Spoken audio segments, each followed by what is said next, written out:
Right then, it's a quick walk around video for a Honda CR-V 1.6 SR diesel. 2016 car with just 43,000 miles on the clock. You can see here finished in twilight blue with the optional Honda 19-inch alloys. The car is lovely, really lovely example. Certainly for a 9-year-old car. Front of the car, new style front end on these facelift models, looks really good. Lights and lenses are clear and intact. Bonnet, really nice. Any stone chips, absolutely minor. Near side of the car, lovely and smooth down the flanks. Can't see any obvious indentations jumping out at me. Near side front alloy, really good.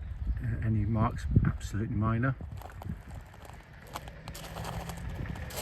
So carrying around, sorry, car just going by there. It's actually my wife, so I can scold her later for ruining the video. Near side rear alloy, really nice. Rear 3/4 angle, new style front rear end on the car with a chrome strip. It looks really nice, and again in very nice condition. Go around the back, tailgate there, can't see any obvious marks on there. Off side of the car, driver's side, again beautifully smooth down the panels. There was the tiniest little indentation. I mean, I'm going to try and find it, but it is minuscule, so it might take me a second or two to work out where it is. Offside rear alloy, lovely. Panel work, really nice. So I'm looking around to see if I can find that.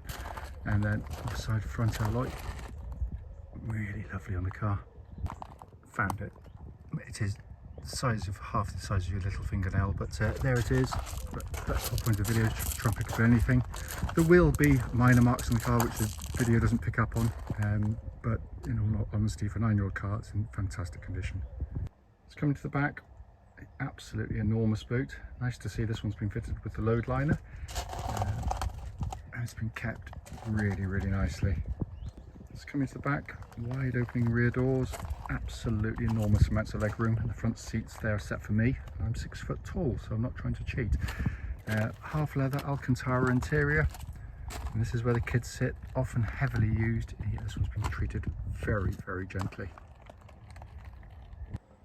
From the front and the passenger side, again all very clean and tidy. Footwell area, Honda mats all the way through. All nice and clean, and passenger seat again in fantastic order. Finally come to the front, door card again really clean. Footwell areas likewise. Driver's seat, for the driver's seat for this age, really good. The only way you get a little bit of compression and where the bolsters just slide in and out, but this one's much better than most of its vintage. So inside the car now, engine's running, so the dash is illuminated. Absolutely beautiful condition again. Hard to believe it's 9 years old in here. Sat nav, as you can see, working exactly as it should. Pop into reverse, you've got that lovely clear parking camera which complements the front and rear parking sensors. Carrying on down, it really has been kept quite beautifully. Come to the main dash pinnacle, hopefully you can see 43,132 miles. Engine's running, and there are no warning lights on the car at all. Finally, just to show you, owner's manual pack and lock and wheel nut key, all here and present with the car. Right then, this is a quick road test video for a Honda CR-V 1.6 SR diesel. Car's registered, DV16JGF. Mileage at the start of the road test is 43,126 miles.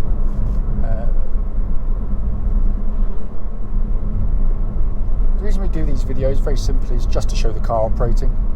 We know it can be really annoying when you go and see a car and find out there's got an obvious fault that shows up, so that's why we do it.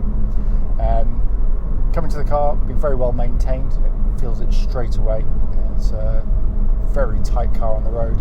Engine starts instantly and settles to a completely smooth, even idle. There are no warning lights on the dashboard at all, and temperature gauge running at a third, which is exactly where it's meant to be. It's a great diesel.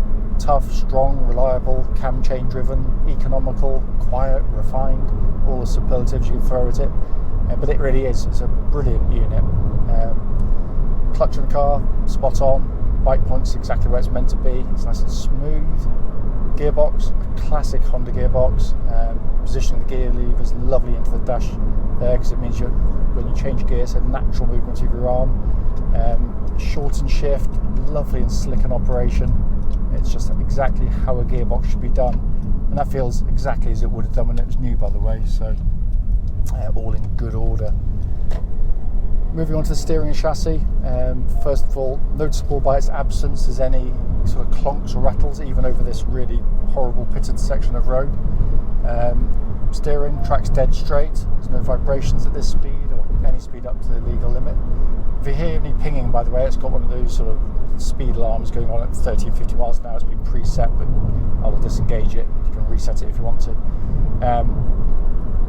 But the steering chassis is brilliant on the car for this type of car. The steering's nicely weighted, it's reasonably quick, but it's pinpoint accurate. The suspension gives you this very supple, controlled ride, but allows the car to go through corners with far more capably than you'd ever imagine. It flows the corners really well. It's only if you're driving at sort of ludicrous speeds that it'll feel more sort of floaty and sort of top heavy. But in most people's use, for 99.99% of the time, it does a superb job. The CR-V's always been a nice car to drive, and this one's no different. Coming inside the car, it's not been cleaned yet. It's going to be cleaned later today, but it's in lovely condition. First thing you notice we get in, great visibility around the car. Got a low dash line, so you can see the bonnet very clearly. Big wing mirrors to help with sort of lane changing and manoeuvring. Dashboard, very highly equipped for this vintage car, but actually very simply laid out. So a couple of days in the car, you've actually pretty much mastered it. Garmin-based sat-nav system, which most people have used at some time in their life, all working perfectly, and again, very, very simple to operate. Down below that, you've got the dual zone climate control system, so you can have different temperatures side to side on the car. And given the fact that it's currently 31 degrees outside, the fact that it's blowing out nice cold air suggests the air conditioning system is working absolutely perfectly. Then dash binnacle itself, nice simple white on black dials, beautifully displayed, nice and easy to take the information in, and then this lovely leather bound steering wheel to finish it all off. As I said, it's only a brief video just to show the car operating, but it drives absolutely beautifully, can't fault it.